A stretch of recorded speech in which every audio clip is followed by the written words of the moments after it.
flag of the United States of America and to the republic for which it stands, one nation, under God, indivisible, with liberty and justice for all. It is Tuesday, May 9th. This is the Gateway Board of School Directors study session meeting. We have a roll call, please. Mr. Bova? Here. Mrs. Cerrucci? Here. Mrs. Delaney?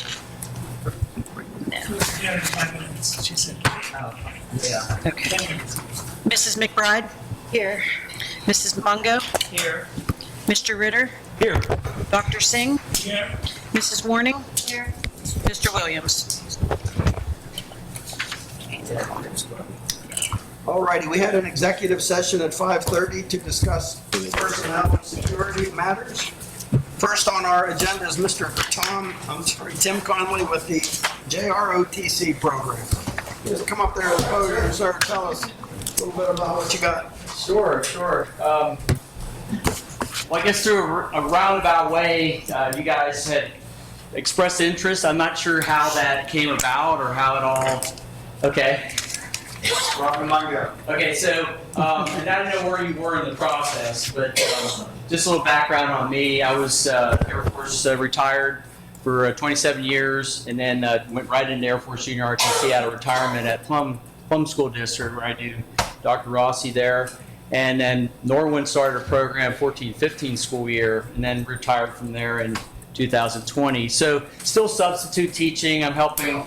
They have a crosstown agreement with Penn Trafford, where they don't have enough students to maybe have to start their own program, so they ship some kids over there first period to do that. So normally I wouldn't, start off with a briefing with questions, but I'd rather, if you guys have specific questions, since you're kind of already in the process about the program, I don't want to miss an opportunity to answer those up front. So I don't know if you had any questions or how you got to where you are, or if you talked about it at all or know anything about it. How many don't know anything about junior RTC? As you go there.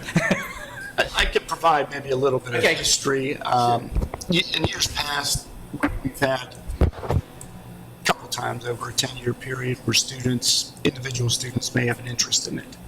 And unfortunately, we've never had enough students to actually gain traction to offer the program. And I think that's where we're at right now is, okay, what can we do to entice our students to perhaps take this on as an opportunity? Yeah, and that's kind of hard. That's where it's a logical assumption to say, okay, where do we start? Let's if we're going to bring this program, we're going to make sure we have enough, students who would have interest. But it's probably like any kind of academic program you're going to bring on. You're going to try to, it's kind of like the Field of Dreams thing. You're going to build it and then they'll come, kind of thing. So, regardless of where it is, I've seen programs set up in places you'd never think would be flourished, and it would flourish. Places it would flourish, and then teachers would leave, and then it would kind of fall apart. So it's all about how much support you get from the school district, and you get the right instructors, the right teachers in there. The officer enlisted, and the program's going to grow. I'll talk about the process. You could have the Air Force come in and do a site survey, and I think part of that site survey process, they may do some questioning surveys with the students. But again, with my experience, it's hard to know what you don't know. If you ask a student, would you be interested in junior RTC? Here's kind of a thumbnail sketch of what it would be. They'd still be like, whatever. I'm not sure what that is. So that's a tough dilemma for you guys because you don't know if it'll be successful or not. But trust me, in this day and age, I'll start off with the program is more about a citizenship program. It's about there's obviously an academic piece to it, but it's more about developing citizenship. In fact, the mission is develop citizens of character dedicated to serving their nation and community. And so they do a lot of community service. They build leadership skills. If you went to college or universities where they had an ROTC program, it's kind of the same setup where you're set up like at both the schools that I was at, Plum and Norwin, we were set up like a group, which is an Air Force term. for the size of the organization. So you'd have a group commander, you'd have squadron commanders, you'd have someone in charge of logistics. And the beauty of the program is it's a cadet-run program. I mean, instructors are there to facilitate and make sure, you know, students don't walk off the cliff and things like that and do things really bad, but they're there to guide them, and they decide and make those decisions. And those kind of life skills, I mean, you look at the life skills that employers are looking for. They want to know, can you communicate? Can you work as a team? Can you lead? All those problem-solving skills. A lot of times in public schools, you get it with a lot of the extracurricular programs, but it's difficult in the regular academic setting to develop those skills. We kind of rely on our, you know, the parents to kind of do that kind of stuff. So I'll just kind of like dive in any general questions that yes. Statistic, as far as kids leaving the program from high school and continuing their education and then beyond that, what are the rates, percentage of kids that are in a program and then further education? Well, I'd say it's probably the general same percentage of the general population that go on to college. Now, the big misnomer, I guess, big myth, I think in your packages I gave you, the Mythbusters, it's not a military program. You know, we're not recruiters and instructors. It's not about a pipeline to the military. Although if someone wants to track that way, there are advantages. If you want to go to a service academy and you're in junior RTC in high school and maybe served in a leadership position, that's going to help your resume, obviously. Same with an ROTC scholarship. When there's pipelines for that through the program. Obviously, there's a huge problem with airline pilots right now. The Air Force is suffering, terribly with pilots.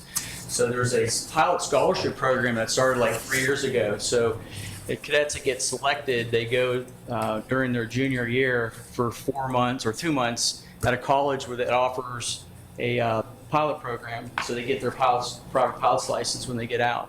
Now, whether or not they track to the Air Force or not, but it's still hopefully encourages them. But as far as the military goes, you're not seeing a higher percentage of cadets going in the military. If you enlist, there's some financial advantages. You can come in at a higher rank than you would normally. But there are a lot of scholarship opportunities that may not be otherwise available through the military. Yeah. So you said a couple of other school districts are paired up because they didn't have the volume to support it themselves, right? Yes, Penn Trafford, gosh, this is going back maybe 5-6 years. They had expressed an interest, and they didn't think they kind of did, in the same boat you're in now. It didn't seem like they'd have enough interest. So they heard about the Norwin program, and then there's a provision for a cross-town agreement. So basically, Penn Trafford pays a tuition to Norwin for that one class, so they get bused over there. And then Pine Richland, same thing. Would that be an option if Plum or Norwin? Yeah, so I don't know how Plum would probably be close. Penn Hills used to have a program. Penn Hills had a Navy program, but I think it's closed now. Yeah, Okay. I believe they had a really, really good instructor there. I can't remember his name now, and I think when he left, it was like, what do we do? But yeah, that'd be an option. You can contact. I don't know if I left it in the slide, but I have it in my briefing here. I may have added that later. All the area schools that you can contact, obviously, Norwin, Plum, Pine Richland. They do one with Mars. Is it Mars close to Pine Richland? Yeah, so they have some students coming there. Any other? Yes. Conley, did you make the same sort of presentation and offer to the Ford Road Career Technical Center folks? No, I did not. No. How many hours do they need? Is there a specific number of hours? No, this would be an elective class, so it would just fall under your electives. So you give an elective credit, just like any other elective program. The only difference is if you do decide to have this program, you enter into a memorandum of understanding with the Air Force, and there are certain things that you have to be able to provide space for logistics for to store their uniforms and things like that. And financially, the Air Force provides everything in the way of textbooks. They're all electronic now, and that just happened in the last few years. They provide all the uniforms for the cadets. They have to wear the uniform once a week. That's kind of a hard and fast. Now, they do have a freshman option that they're starting, I think, next year, where freshmen can just wear, say, a polo shirt like this, maybe with their unit emblem on there, and with the option of getting into their uniform, and, kind of earning it, sort of thing. Because obviously that's the biggest part about enrollment. It's just getting, especially the men, the boys, to want to cut their hair and shave, and that's tough. When I started in 2008, short hair was in. Now long hair is in, so you get those challenges. But the headquarters has a staff of curriculum writers. They're constantly updating their curriculum. The textbooks now, they're trying to scrub all the cadets in uniform in the book, so it just looks like just students doing things. And I'll talk about the different classes. Since you have the website up, if you just whatever search engine you use, just put in Air Force Junior RTC. It falls under Air University, which is part of Air Education Training Command, headquartered down in Maxwell Air Force Base in Montgomery, Alabama. So they provide the oversight of the program. Every 3 years, they do a huge inspection. They'll send an inspector up and make sure the program's running in accordance with. This link here, contact Air Force GRTC, would be very useful for you guys if you want to contact anybody down there. If you have questions about things that you might have, go ahead and click on that. Gives you all the contact information. And go click on the Parents and Educator link. It changed the site a little bit. And some of the stuff I printed out for you. It just kind of gives you a broad description. Frequently asked questions, that's in your handouts that you have about the program. The unit application is something, again, read through this. It just basically tells you that there's no obligation if you do that unit application. They'll send a representative from headquarters and they'll do a site survey. And I think part of that site survey is, I'm not 100% familiar with that, but they do question some of the students. They look at the population. Is there going to be adequate space? Are you going to award elective credits and those kind of things? And then right there's a link for the application right there. So if you want to go to that, click on this. I'm sorry. How many students do you have to have a program? Okay, that's a good question.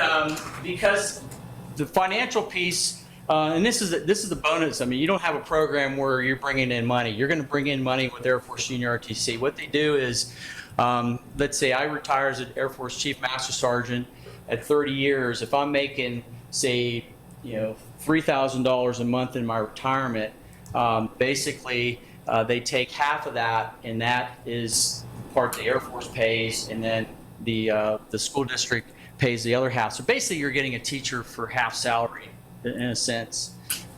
And then they're not employed by the Air Force; they're employed by the school district, and so on and so forth. How many students do we have? So back to the question. Sorry, you have to have at least 10%. If you have less than 1,000, you're more than 1,000 in the high school, right? 9 through 12. Yes. Yeah. So you have to have at least 100. Have a minimum of 100 enrollment. That's a lot of kids. Yeah.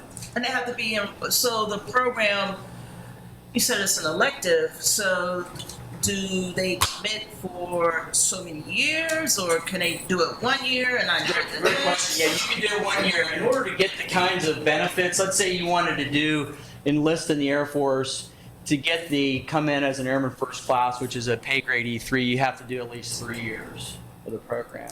But you could do 1 year, you could do 2 years, and you could make it the best 2 years and hold a leadership position, build lots of resume fodder for ROTC. It doesn't matter, they're not going to care at a service academy if you did 4 years or 1 year, but if you came back and said you were the group commander and, you did all these kinds of things.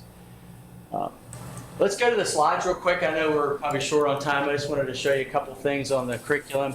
Yeah, next slide. So these are the junior RTC units. I don't think it's in your package. I added these later. It is in there. Okay, it is in there. Good. Next slide. So you can always contact them. Next slide. Next slide. Next slide. So basically, there's kind of like 3 components of program. There's the curricular piece, there's the extracurricular piece, and then there's community service. Next slide. And it's all about building citizenship and leadership. Next slide. So the curricular piece, there's a if you have like less than 170 students, you have minimum 2 instructors. There'll be an officer and an enlisted. And the officer teaches the aerospace science classes, and then the enlisted teaches leadership education. Extracurricular things, these are all the teams and leadership positions that they can hold. Next slide. Go back one. So there's national standards for their curriculum. Again, there's a team of curriculum writers down at Maxwell developing. You don't have to worry about buying books or worrying about the curriculum. It all comes that way. These are some of the 21st century skills that they teach. Next slide. And then back to the questions about, this is just a snapshot of some of the MOU things that you'd have to have. Storage space, cadets wear uniform. The instructor, the senior aerospace science instructor, the officer has to have the ability to cut students loose. And this is always an issue with if someone's not cutting their hair, they're not applying to grooming standards, or being disruptive, they're not complying, then we'd have to, that person would have to be able to withdraw them, from the program. And then they evaluate. Next slide. So back one. So the 2 academic parts, the aerospace science and leadership education, make up 40%. And then there's a wellness component. So there's an extra phys ed part. Wellness is really important in the program. Next slide. And this is the aerospace science class, history of aviation, science of flight, cultural studies, global awareness, and exploration of space. Next slide. And then the leadership education, it's about citizenship, communication, leadership, career opportunities, management. And then drill and ceremonies is part of the program. It's kind of built in, teaching the cadets how to march is about teamwork and, coordination. The uniform's all about attention to detail. Details are important. Where the name tag goes, and, we all know how important little things are. Next one. Part of the program is that the Air Force brings in, or the Air Force will send money to the unit for uniforms and also for field trips. They're required to do at least 3 field trips a year. Those could be locally, but typically they'll go somewhere big. And again, it's supposed to bring home some of the things that were taught in the classroom. So maybe see an Air Force base or a museum or something like that. Next slide. These are some of the leadership positions. Again, similar to junior RTC, like you're set up as an organization, you're going to need a squadron commander. Cadets will be in charge of that. They do goals and objectives. They hold leadership meetings. They plan, coordinate, everything. It's all cadet run, and that's probably the biggest value. For me, when you hear parents come back, after a couple years, and they're students in high school or something, they're like, man, if it wasn't for junior RTC, you always kind of hear that. Next slide. Next slide. Community service, cadets do goals every year. One of the big goals is they have to have a community service goal. I just threw up 3,000 hours. That was kind of what we had at Norwin. Each cadet's supposed to participate. Some high school, I know Penn Trafford has a community service goal for the graduating requirement. I don't know if you guys do or not. Next slide. Color guard's one of the events, so someone's in charge of that color guard team. They do all the training. The other cadets. Next slide. Veterans Day Parade. Next slide. Football games. Next slide. Civil Air Patrol, we have an agreement with the Civil Air Patrol. The cadets get a free flight, or once a year at least for an hour. Sortie, they get to fly for an hour. Next slide. Do a lot of charity fundraising. Next slide. So, yeah. Perfect. Okay, and if you can reach me through Janet if you need to get a hold of me. If you have more further questions, be glad to answer those. And any yes? Mr. Conley, I think you should look into Forbes Road Career Technical Center because some of the items that you mentioned here have a strong cross reference with them. Yeah. They do materials management, equipment maintenance, collision repair, welding, communications, emergency response, a lot of the same ingredients that they're training for at Forbes they could very well use in Air Force. Yeah, there's Great career path. I'm not sure of the school district. There's one just over the border in Ohio it's a technical. It's like their VOTEC where the Air Force Junior RTC is embedded. Yeah. Very good. Perfect. Thank you. Oh, you're welcome. So if we partner with another school, obviously we would be responsible for transportation and we would be responsible for half of. It's like a tuition, like, I don't know, I'm gonna say that you could contact Norwin, I'm gonna say it's like $1,300 per student, not including the transportation for that one class. I don't know how they came up. They probably took their school budget, number of students. Each class, there's 5 classes a day. Okay. Any other questions for Mr. Conlon? Thank you, sir. We appreciate it. All right, we're going to move on to Mr. Troy Mueller. Presentation. Troy is online. Hi, everyone. Can you hear me? Yes. Okay. So I'm here to tell you about one of the full programs that we have at school that we're offering to our students, kind of like what you just heard. Like, we're preparing our students for their future too. We're doing a drone program at Moss Side Middle School, and rather than have me just talk about it, we had the students make a short little video that kind of explains the program. So I'm going to go ahead and play that video right now.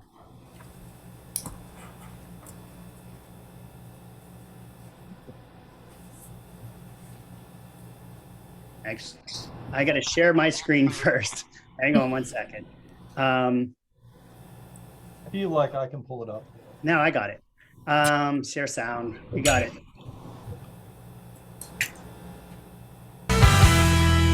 Inside Gateway's 5th and 8th grade classrooms, learning is taking off, literally.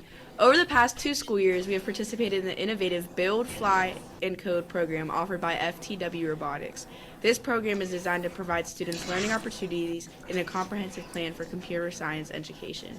As part of this program, 2 of our teachers, Mr. Stanford and Mr. Yolwitz, participated and took part in a combined 90 hours of professional learning and implementation activities.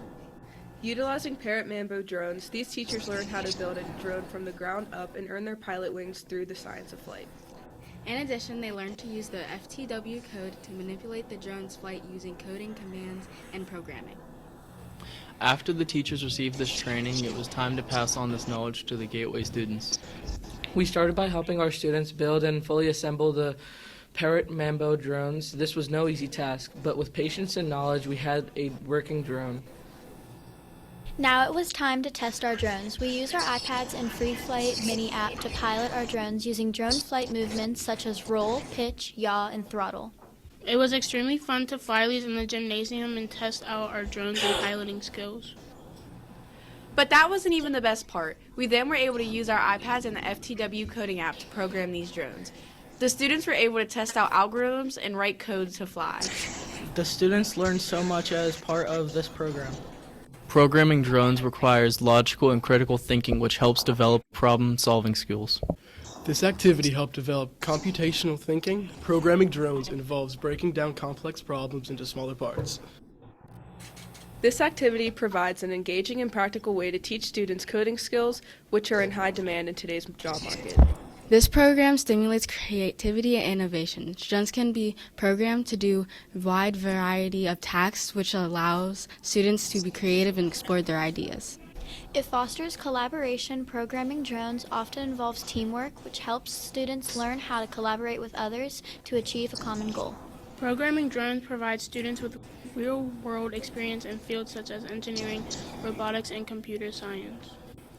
A small group of students from Gateway took part in a live event at Indiana University of Pennsylvania with other school districts that participated in this program.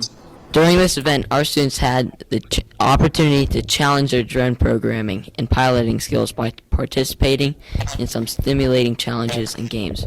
This event was professionally run by the FTW team, and our Gateway students made us proud. By the end of this month, some of our 8th graders will be sharing our drone technology with the 4th grade classes at each of the elementary buildings. This is to help showcase what we do at the middle school and to help our 4th graders gain more comfort in the transition to our building next year. In the future, we plan to use and grow this drone program at Gateway School District and continue to innovate in how we use this emerging technology. Because at Gateway School District, we believe the best way to predict the future is to create it!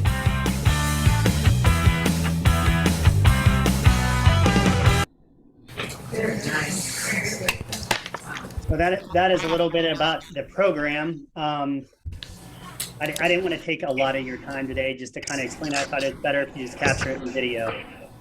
And like we went through, Mr. Stanford and I went through this course where we had to, like, we basically had to do a whole bunch of work ahead of time to go through and become experts ourselves, or at least novice drone flyers and programmers, and then how to build these.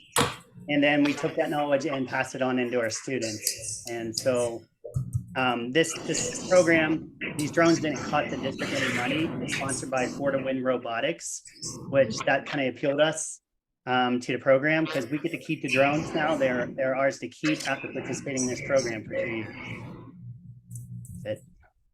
Again, that I would like to, before I forget, to thank the administrative team. You know, without them, I don't think we could have went through with the traveling and everything. Our tech department as well, like getting the apps on our iPads. So Jesse Smiley, Michael Brown, I'm very fortunate to be at Gateway. You know, we're doing innovative things. Thank you, sir. Anyone have any questions? Mr. Yolowitz, how many students are involved in this? So right now, when I was teaching the 5th grade, I introduced it to all the 5th graders. 8th grade, they take a deeper dive with Mr. Hanson's robotics course. He does a lot of it in his robotics classes, but also his a lot of his 8th graders that take his elective. So I can't say the entire student body in 8th grade, but a lot of the students in 8th grade get to participate. And then I hope to grow the program in my new role here. I'm hoping I can, pass this down. I've already had conversations about integrating this into the classrooms because this is a creative way to use the iPad. We're having the students use the iPads to control the drones, and it's not just piloting them. We're not just flying these. We're programming them. So Amazon's going to deliver your package to your door someday.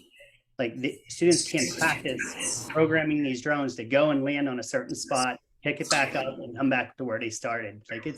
It's a pretty cool resource. The only weakness, these drones are mostly designed to fly indoors. So we've had a little bit of space confinement at Mosside Middle School currently, but with our new building, it should be a lot easier to, find a lot of open spaces to fly these and really, keep growing this program. Thank you, Troy. Very nice. Thank you. Thank you for giving me the opportunity to present to you guys. Thank you. Wonderful work. And I'm going to editorialize for 30 seconds. I hear all the time about how great Gateway used to be and the things, we used to do. I'm so filled with jealousy right now, I can't tell you. How cool would it be, seriously, to have this opportunity? It's wonderful. It's the future, and it's right now, and it's right here. Somebody write that down. That was brilliant, Mary Beth. You're welcome. Thank you. All right, thank you, sir. Have a good evening. Somebody record that. All right, let's move on. Let's go. Comments from residents on agenda items. Who do we have? Anybody? I wouldn't. Excellent. Let's move on to board members. Have some discussion items. Who's got what? That one. I have one thing. Mike, you've heard Colleen Cardamone and Lisa Reed here present a couple of times. I'm sorry? The Greater Gator Neighbor. I keep forgetting, I'm glad you did that. I've written down 3 different things because I have a mental block. So Greater Gator Neighbor has presented a number of ideas, things they're trying to do. Originally, when they came here, they wanted sort of a letter of support from the board because they were pursuing some financial support from Representative Markosik. I actually met with him along with Ms. Cardamone last week, I think, maybe the week before.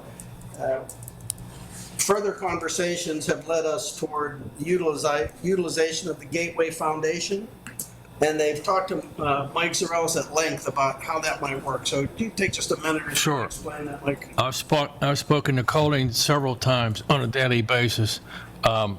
Basically, I had to get Mr. Short removed, get the paperwork filled out, PNC, to get on there as the treasurer. I believe Dr. Short is on the board, and Janet Estock's on the board as well. But the problem we're running into, we have to contact the current members that are on there and see if they still want to remain on there. I'm trying to read through the bylaws to see how we can let anyone new onto the membership for the Gateway Education Foundation. So once that process is completed, I'll get a hold of Colleen and we can move forward. And again, that's with board approval. With the board approval, yes. The board's had lots of time to think about this. We've heard Right. from the folks who are doing Yeah, it. there's a lot of people want to get on board, but I just want to do everything right.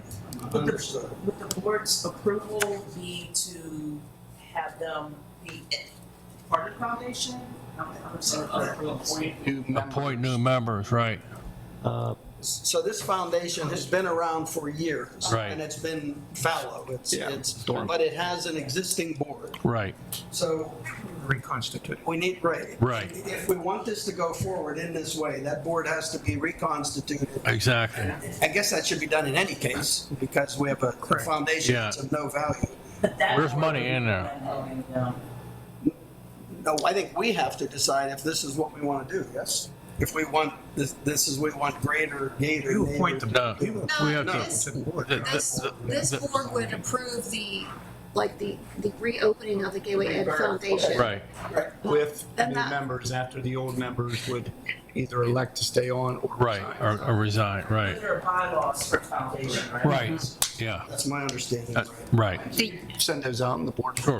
Bylaws. Yep. Do you have a list of the members? Yes. How many members Am I still on that? Yeah, I didn't want to say that, but yes, you are. That's what I know about it. It went Yeah. defunct because we didn't have enough people. We didn't have enough, exactly. Show up at a meeting Exactly. and nobody else would be. You Right. don't have a foundation when you don't have volunteers. Right. It's a volunteer position, so put a plug out there now for community involvement in the Gateway Ed Foundation raises So how many money. board members are there? How many are on this thing? I believe 5, and Dr. Short, Janet, and Paul Shaw are on it.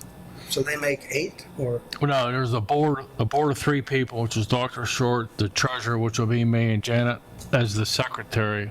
And then I believe there's 5 committee members. Okay, so those are the folks, we've already got one of them who contacted. Right. You know any of your pals? I'll send you the names, because there's one person we can't track down. I'll send you the name tomorrow. All right, Thank you. thank you. Anybody else? Nope. All right then, let's get this going. Section B, financial reports. Mr. Zarellis. Resolved that the Gateway Board of School Directors approves Section 1B1 list of bills, financial reports, Section B1 list of bills for May of 2023.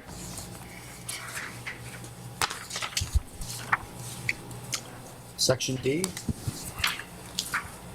With the personal agenda, we have 3 resignations, 2 of which are retirements. Carol Hoffner, our custodian at CSE, and Barbara Gross, professional at Mosside Middle School. Thank you for your service, along with various positions being filled, along with 1 food services employee, an event worker, various roles for early literacy and extended school year, and then finally volunteers. And lastly, our Act 93 agreement. Thank you, Mr. Jessup. Section F, administrative report. Anybody have any questions? Any questions on that one, anybody? Real quick question. The extended year speech therapists, nurses, are they current employees of Gateway? I can let you know definitively. I believe the school nurse is someone who is looking to obtain permanent employment with Gateway. They were a third-party service provider previously. I do not believe the speech therapist is a current employee, but I think that they've previously worked the extended school year. Not that it makes a difference, I just wanted to, they were. Thank you. I can double check though and put in my board report for this week as to which ones are not. Okay, thank you. No problem.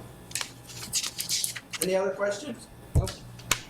Right then. Okay, Section F, Administrative Report, Elementary Education, Dr. Rossi. Item number 1, approve the grade configuration change for University Park Elementary to include pre-K. Item number 2 is approve the wellness event for staff sponsored by the Allegheny County School Health Insurance Consortium. Item number 3 is approve the 3-day riding Olympics quote for non-public Title 4 and Item number 4 is an overnight excursion for the Gateway High School cheerleaders to attend cheerleading camp at Slippery Rock University. Item number 5, approve the Gateway Cyber Academy MOU with the GEA for the 23-24 school year. Item 6, purge service agreement with Stericycle Shredded for the 2023-2024 fiscal year as listed in Exhibit B. Item 7, Forbes Road Career and Technology Center budgets for the 23-24 fiscal year. The operating budget of $7,426,720. Administrative budget of $207,741. Gateway's portion per student will be $5,417. The administrative budget for Gateway would be $48,929.49 as listed in Exhibit C. Item 8, appointment of the school dentist for the 23-24 fiscal year. Appointment of Richard M. Affolter Jr. as a school district dentist for the 23-24 fiscal year at a rate of $5 per student dental examination. Item 9, appointment of school board treasurer for the 23-24 fiscal year. Appointment of Michael Zarellas, business manager, as the district school board treasurer for a 1-year period commencing July 1st, 23 through June 30th of 2024. Item 10, deposit of district funds for the 23-24 fiscal year. Approved PNC Bank and American Mall Shopping Complex as a district's depository of funds for a 1-year period starting July 1st of 2023 and ending June 30th of 2024. Item 11, investment of the district funds with financial institutions for the 23-24 fiscal year as listed below. Item 12, approval to advertise for bids the cafeteria fund milk and dairy vendor products for the 23-24 fiscal year as listed in Exhibit D. Item 13, approval of the change orders for Gateway Middle School renovation project construction fund for the 22-23 fiscal year. Number 1, request for change order number 56, supplemental steel for area G3 and J1 at a cost of $42,940. Request for change order number 57, supplemental steel for area D1, D3, F2, and HT. Install roof supports at a cost of $42,940. Request for change order number 58, additional engineering fees of a cost of $14,000. Total net change orders $125,830. Please note that this additional change orders are up to $2,467,336.34 in change orders for the middle school renovation project. Item 14, special education comprehensive plan as listed in Exhibit G. Item 15, approval to advertise for bids asbestos abatement and floor tile installation in the following classrooms for the 23-24 fiscal year as listed below. Item 16, approval to advertise for bids via Axis Architect for a limited use lift for University Park at a budgeted cost of $120,000 and high school dance studio floor repair budgeted cost of $60,000. Item 17, approval to award the high school north entrance handicap push-to-activate system to AG Mar for a cost of $10,700 per CoStar's contract.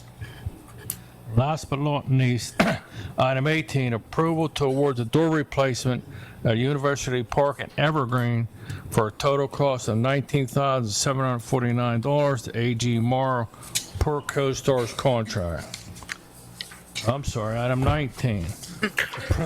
Approval to award JM Asphalt to mill and pave the parking lot behind the sports complex per CoStar's pricing at a cost of $214,300. Item 20, use of facilities at Gateway High School is listed below. Take a breather. Thank you. Questions? Yeah. Don Hall, are you on? Can you hear me, Don? So, Yes. Yes, I got. So the Atlantic Coast, they've got a lot of dates locked up. I know there were 2 alumni associations who had reached out asking for access to our field. Were they given opportunities to get any dates, or they have dates, or what happened with that? We asked for a little more information about the nature of their group, in terms of what league they were in, or what exactly would be the nature of that use of the field, and we're waiting for some of that information back. But the other league is obviously one that we worked with in the past and has used our field, so we were comfortable to go ahead and let them schedule their date.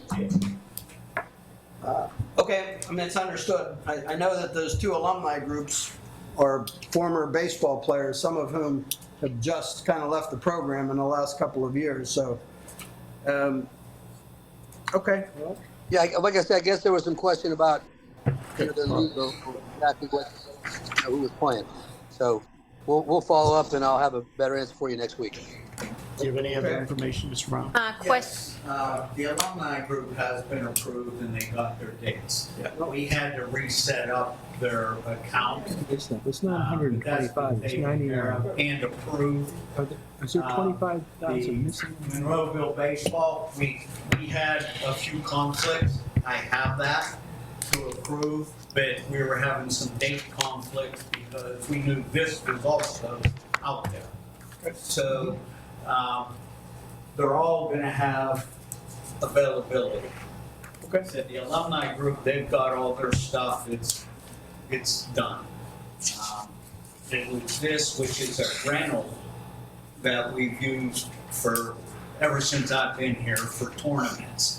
So that was something, and the reason that it's on here, we finally got all the dates in. Right. So they've got like 14 dates in July, and this is using our new fee structure. That was, well, there was some questions with that we were trying to get meetings together with everything else to look at that, but not to exceed that. Multiple games that they play during Looking at a day. It was approximately $33,000 for this group of dates. They were asking if a volume discount was in the works. This has been a good group for many, many years. And it's also a lot of our kids play in these tournaments. So that was something that we've been trying to get together, but we wanted the dates on there.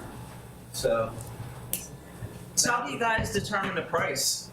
Well, it's a fee structure. Right, we voted on the new fees. Right. We did? Yeah, last month, I think, last month. Okay. We, at the direction of the athletic committee, we got new rates that we agreed on, all of which went up noticeably or dramatically. So that price to be determined is already determined?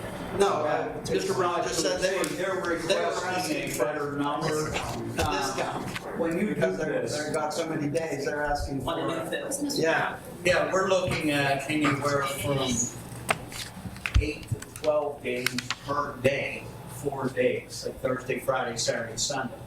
It's quite a bit of income with very little effort on our part, to be honest. Which is one of the reasons we did this. Yes, obviously. to help And the refreshment offset stand as the well. big costs. Right. With the control. So, Well, keep us posted on what they're asking for. I mean, it's like buying a used car or anything. It is. We put millions of dollars into that field for our teams, but also to get some money back in to pay for that wonderful field and facility. So let us know what they're hoping for and wishing for. Opposed to a quantity discount. Yeah, well, exactly. As long as it's not, like, a crazy discount, because we'll get right back where we started from. Through all that. We had meetings set up, but because of things that happen here, they kind of get pushed off. So we'll let you know by Well, next it's starting pretty, I mean, their first dates. Well, May they wanted 13th. this weekend. I told them, I said, that's probably unlikely. Okay. Just because of our voting meetings next week. Just so people realize they're a for-profit business. Oh, yeah, If they were yeah. Not-profit, they wouldn't have the same fees. Right. Yep. Right, like the Alumni Association has a different fee structure and does Yes, this totally for-profit entity, which is how we set it up in the first place. Brilliant. Any other questions on all these? Yes, question. Whoever wants to go. Go ahead. Number 16, where it says limited use lift at University Park, is that the elevator that we're talking about? Okay. So we have had this talked about before and did we ever have pricing before on this? We had budget estimates from the architect, and that's where this estimate with all the new costs that everybody's incurred due to COVID, but this is to actually get it out to bid. Okay. Right, so I have a question about number 10, depository of district funds. Do we ever do, like every 3 years, compare rates, fees with other financial institutions? Yeah, we do, but to be honest with you, PNC is our best customer because a lot of school business stuff, our investment through PSLAF goes right through PNC, and they've been awesome to deal with. I'm not saying Our we're not, I'm interest just rate wondering if we and take the time. I get banks on me a lot. It's the bank up here in the corner. But they don't have a lot of banks, a lot of smaller banks. My prior school district, we had next year and it was a disaster.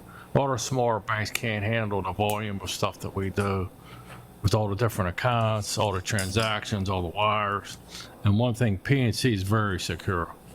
Well, as long as we're, I'm very happy with them. Understand, Mike, I'm not being critical. No, I'm I'm just sorry. asking because people want to know if we're being responsible with the money. So that's the only reason I'm asking. Oh, you mean as far as the investment? Do we every so often look to see what the rates are? Oh, yeah, Obviously, we want absolutely. to go with the best. Yeah, PNC's no, the best. I compare their rates to PSLAF, and usually PSLAF's a little bit better.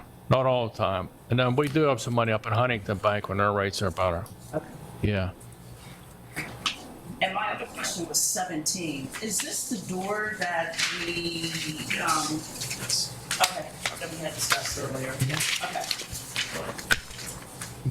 They're loading docks. Yes. So I have one question on item number 1.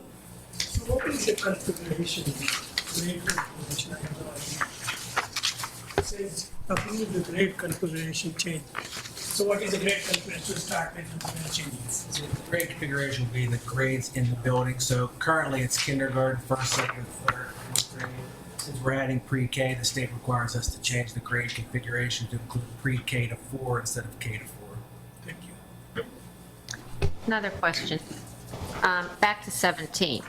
Now, you have the handicap push button to activate the system. Now, Micah, if you're on, I know we've talked about this. So you're going to push a button, but you don't want everybody to get in. So is it going to have to be working with our swipe badges, or how will that work? Yeah, they will work together. So you still have to swipe to unlock the door.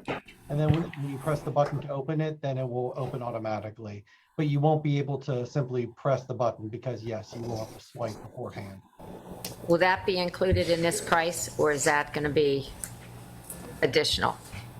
So the access control components are already on the door. So they will just run basically a jumper from our current swipe to the new opener. I imagine that's already included on their end, but I already have my equipment in place. Okay, thanks. And also the doors at University Park, is that the front door and the side door down by the, Yes, Got it. door 1 and door 2, and also door 5 at Evergreen. okay, right. Are we using the same doors, or what are we putting in place? Similar to the Similar to the front of CSE or the same doors that are on the front of Evergreen. Okay, all right, thanks. I'm sure when we do number 19, it's going to be in conjunction with these dates, so it doesn't interfere with parking, right?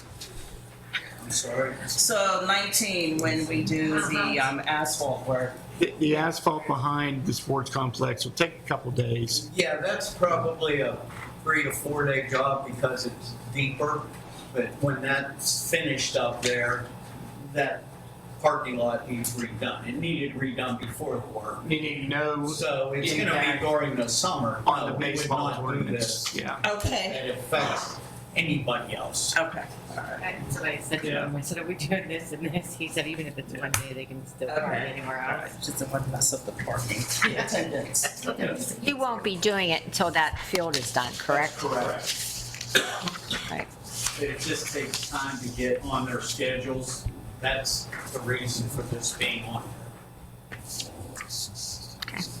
Thanks. Any other questions? Nope, move on to section G.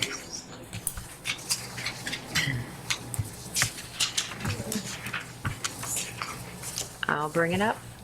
What's that? You want me to do it? Do whatever you'd like, yes, ma'am. Well, if nobody else is doing it. Okay. It's all you.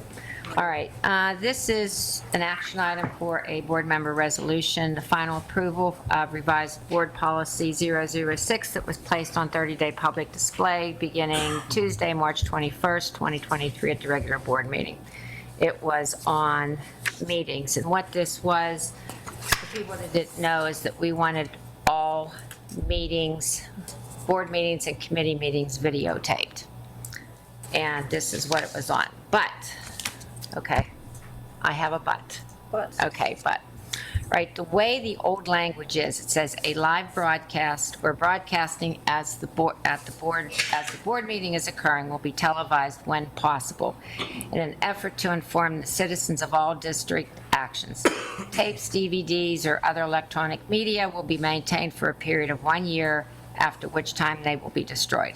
In any instances, the written finalized record of board meetings will be maintained for 99 years. Additionally, attempts will be made to record board meetings on videotape, DVDs, and other electronic media and broadcast it to the community when a live broadcast is not possible. All right, the changes that we are talking about on this is a live broadcast or broadcasting of board meetings and committee meetings will be televised in an effort to inform the citizens of all district actions. Okay, the problem with that would be the new language would be a live broadcast or broadcasting of board meetings and committee meetings will be televised in an effort to inform the citizens of district actions.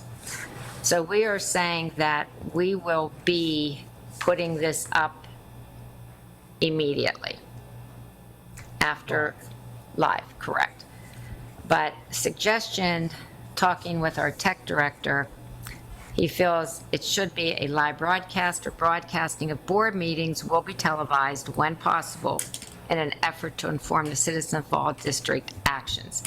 In any instances, the written finalized record of board meetings will be maintained for 99 years. So talking to our tech director, he says that it goes on YouTube. They could watch it, but for him to upload it, it takes like the next day. Micah, you can interrupt anytime you feel like it. So we're just want to make sure what we're stating in here is exactly what needs to be done. Are you suggesting a change to the wording? Correct. What do you want it to say? A live broadcast or broadcasting of board meetings will be televised when possible in an effort to inform the citizens of all district actions. So you're leaving the when possible because it's on strike through. Correct. When So you want to possible. make it go back to when possible. Correct. Can we just put the link up instead of posting the whole video on the website? Micah? Yeah, so there was a few reasons for the when possible. So I think it came back to when we shared a channel with other schools, there would be times when we actually couldn't air live. So then it would imply if we can't air live, we would have to reschedule the meeting. So it's basically a protection that if we are not able to air live for any reason, we'll still be able to have a meeting. The other part of the language that was brought up is all the language about maintaining recordings was removed, which means we aren't obligated to maintain any recordings at all. The recommendation from some organizations is that you're required to maintain a specific time frame of videos. So in this case, it would be 1 year, after which we could pull them down. The reason why we want that language is if for whatever reason the videos are not ADA compliant, then we could be in violation of those laws. And that ADA, by the way, is the Americans with Disabilities Act. So if videos are not accessible, we would have to pull them down.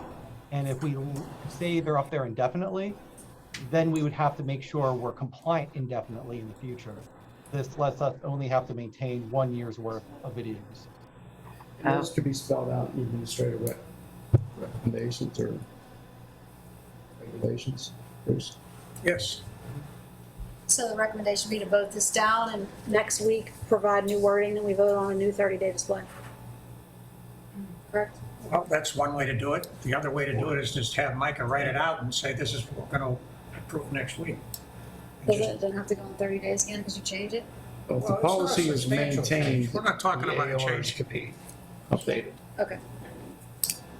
with that language that Micah I mean, provided. we're, like I said, just trying to protect ourselves. That's it. So it could be approved. Additional language can be placed in the AORs. Okay, so we can do this next week. So I think that's a little bit bizarre is the word I'm searching for here. In other words, if some new technology comes up, MP5 rather than MP3 or MP4, and we don't have a way to translate all the past MP3 or MP4 videos forward, then we would be in violation. We could be sued instantly. That's bizarre. Why not just keep any old technology, just keep it? And then if someone really needs to go back 5 years and figure out, you know, why did we do what we did in some meeting, they can get an old converter program and play it on an old set. In other words, why force ourselves to throw everything out just because technology changes? So the question is, will technology change? Probably yes. So should we throw everything out in expectation that technology might change? I say no. Keep the old stuff. If it gets to be too unwieldy, the next board can vote to get rid of some of that. But we do need to keep our paper records for a pretty long time. Yeah, I have the language displayed on the screen, and yes, the paper records can be kept for 99 years. It's not so much about the technology, it's about making sure the videos are accessible to the public. So for instance, closed captioning. A few years ago, we got complaints that hearing impaired people cannot watch our meetings. So now we enabled closed captioning on both the live meetings as well as on YouTube. Now, that's a good example. When I upload a video or when we stream something live on YouTube, YouTube actually cannot put closed captioning in directly. We have to use Zoom to do that. But then after the meeting's done, we delete that video, re-upload it, so then YouTube can close caption that meeting. So we're doing extra work to make sure we're compliant. So if we have to maintain that indefinitely, we have to do that for all historical videos. So it might mean we have to go back 5-10 years for all the videos we're maintaining to make sure we're compliant. Why not just put an extra caveat that says if we have a piece of old video that someone wants individually updated, then we can just update it for them rather than go back 5 or 10 years and do all this. That's a lot of work. Whatever the law says, I guess. For people who might never go back and want to see it. So that's one administrative regulation around it. That is, just put a caveat that says, if you want an old video, closed caption, make a special request to XYZ department. Okay. Okay? Thank you, John. Sounds good, John. Okay. Thank you, John.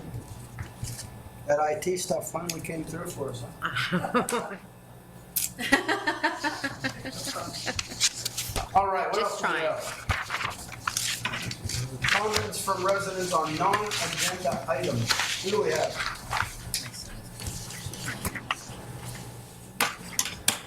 Cheryl Boyce, Monroeville. You used to keep the files of all the hard copies of the school board meetings at the Monroeville Public Library. Is that still true? Is that where they are? So if I wanted to go back, are they still in the file over there? Or do you have them here? Do you hold them here now? There are no physical copies of the board meeting recording. Well, when you say written record, what are you referencing? Because you used to have hard copies too. So I'm asking you, what, you don't do that anymore? There are no hard copies on file anywhere? You mean paper? No. If I wanted to know what was going on in Gateway, I would go to the Monroeville Library and all the stuff like this was in file. Okay? This, you mean? No, a piece of paper in a file drawer at Monroeville Library. I'm not going to say, but I highly doubt that You're not anybody's doing keeping that paper. anymore. So when you're referencing, when you say written record, you don't mean literally written record. You're referencing it in another format. Oral, O-R-A-L. In other words, Because when you written. say written, and given the fact historically you did this, I'm taking that literally. So, but you're not doing that anymore. All of the agendas are on board docs, under policies, electronic. Okay, I just want to, Gotcha. clarify. And I know Okay. that Bonnie does, she does have hard copies of all the meetings. She has them now. Yes. They're not at the Monroeville Library anymore. Secretary, she As holds. board, okay, because it used to be literally in a file drawer over in the Monroeville Library. They kept it for years. I don't know what you guys did with it. And number two, Mr. Zarellis, you graciously gave me the bylaws for the Gateway Foundation, which, by the way, I've managed to read twice. I guess you guys haven't read them at all yet. I didn't get the mission statement. I'm assuming that's the same as the purpose, but is there a mission statement separate from the actual document of the bylaws? I haven't read the mission statement. I've only read the part of the bylaws, and I didn't read the whole thing, to be honest with you. Oh, you didn't read the whole thing. I know you're trying to find out who's still hanging out there that used to be on the board. You need to read the structure of the thing. Number one, you need Gateway Union representative on there, somebody from the elementary, somebody from the secondary, someone from the business community. So I think it's real important. I worked in the world of nonprofits. You really need to know exactly what it says there because the Department of State, the federal government, looks over your shoulder. So if you would, if you haven't read it, please read it. If you find a mission statement, because it says purpose on the bylaws, they're usually similar, but not necessarily. So I just wondered if there was another mission statement somewhere.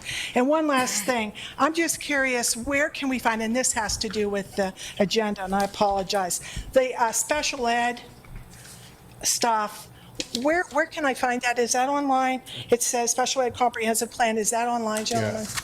There's an exhibit attached. There's an exhibit on board docs. On board docs, it's on there. Because sometimes, you know what, guys, if we don't know it's there, we're like, Yeah. where is it? Okay, so I have to go on board docs to see that, and it'll show me that. Okay, thank you very much.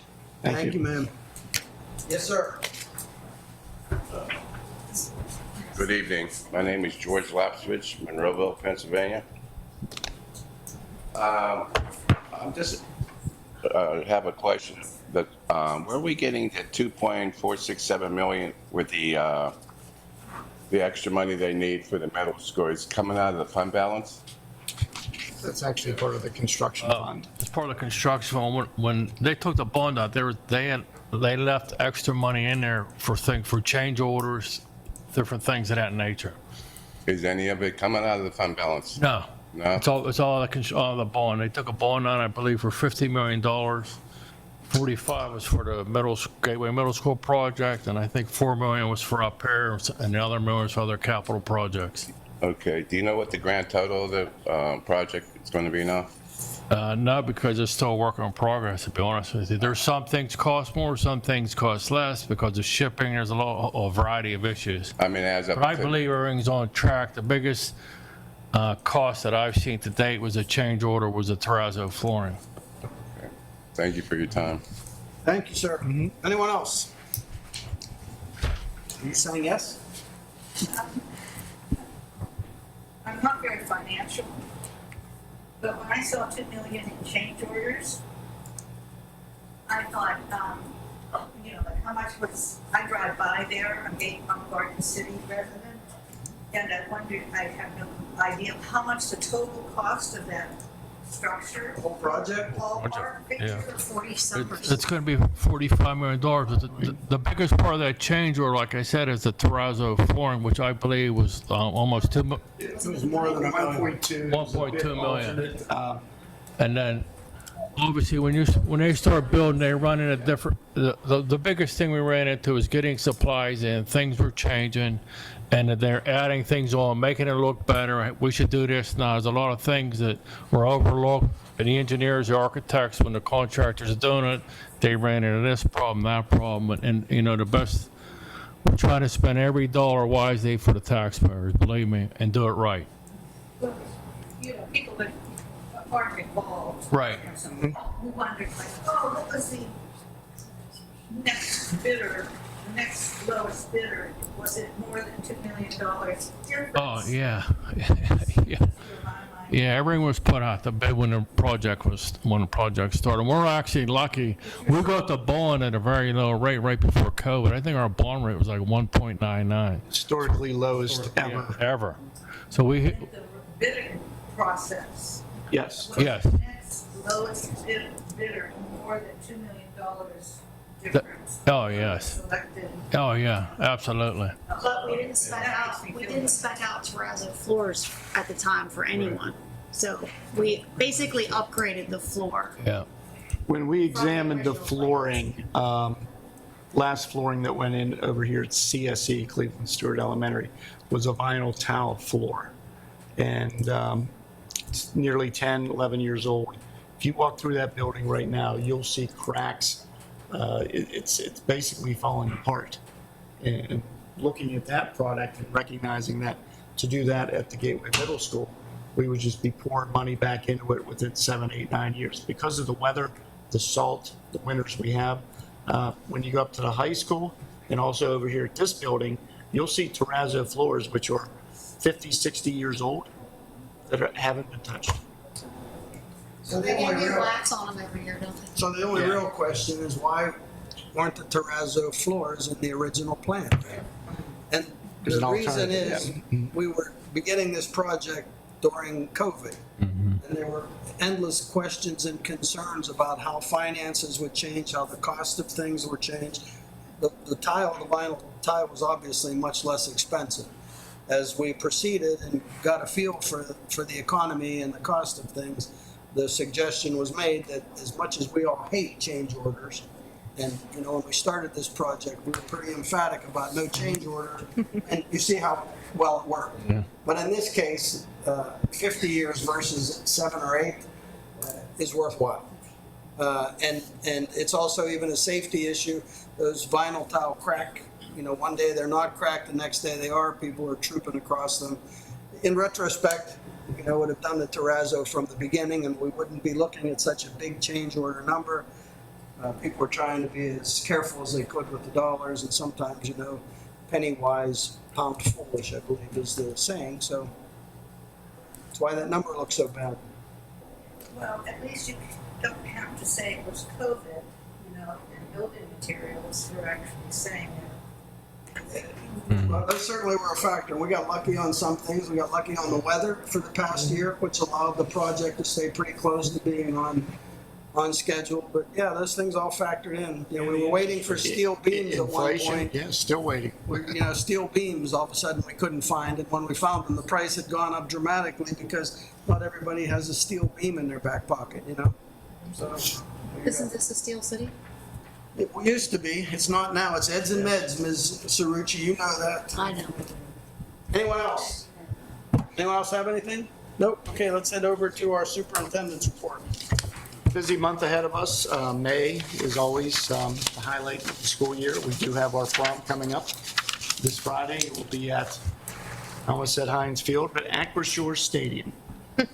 We did have our prom promise outside today by the LGI, where we had a mock crash, led by some faculty, explaining to our students the dangers of drunk driving. Some fine students, might I add. That's My right. phone was blowing up because Yes. my son posted a picture of himself all bloodied.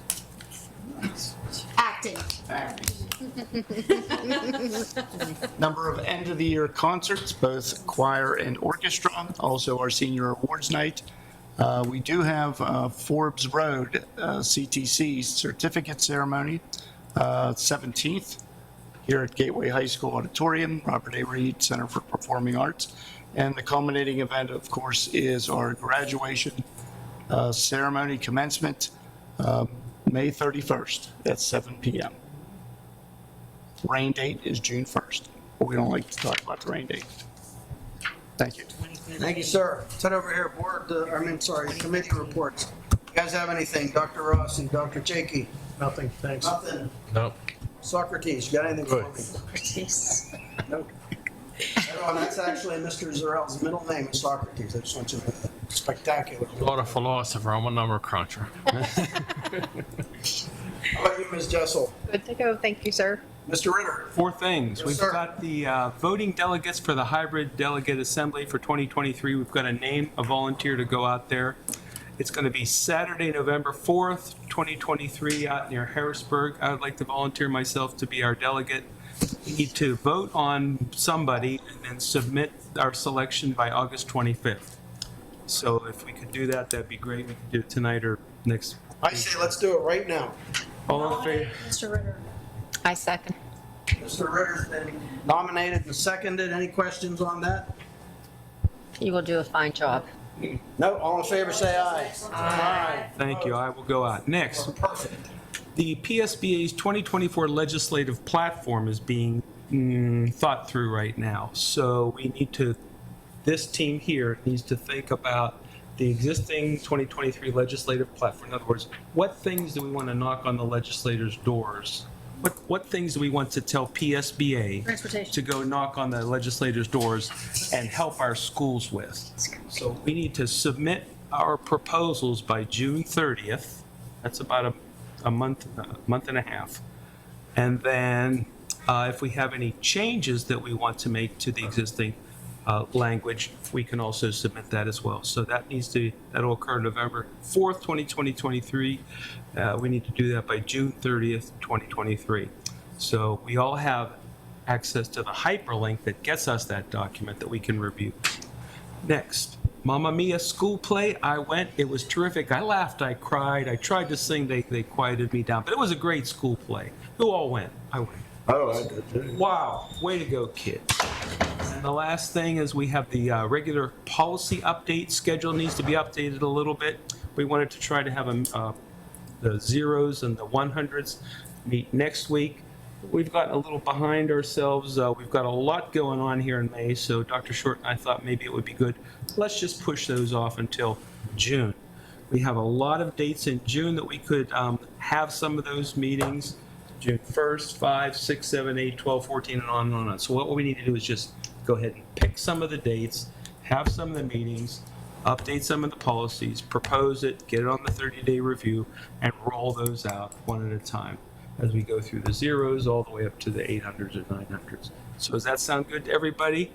So I will send a note out to each of us to say what dates are you available, we available, and then look at the calendar and see if we can get some matched up dates for that. Sound good? Yes, sir. That's all I got. Thanks, John. Ms. Warning?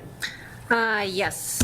First off, I just want to congratulate our tennis team. They beat Fox Chapel today, and they will be playing tomorrow at Washington and Jefferson in the championship. So Great. they're doing great. Really? Yes, they are doing very good. So good luck tomorrow, guys. We wish you the best. Also, Mike, I need your assistance on this. If you could put up a little video. Our students some of our students participated in the second annual Special Olympics event at Plum School District, and 2 of the 3 teams advanced to the championship in bocce, which was our first year on this. One of our students broke the record for standing long jump. Okay, we can see here. Together, the students competed in 70 events, including, well, I don't have to go through them all. They brought home a lot of medals, as you can see, and everybody had a great time, and it's wonderful to give the students an opportunity to shine outside of the classroom. So congratulations to our Special Olympics team. Awesome. Let's put pictures. Thank you. Thanks. And I just want to also say, Mamma Mia was fantastic. And I'm just glad how they were able to work everything out and gave a great performance. Did you cry? Did you try to sing too?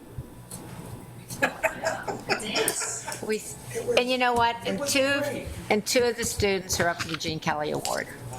So that is awesome. So we wish them the best of luck. So it's good.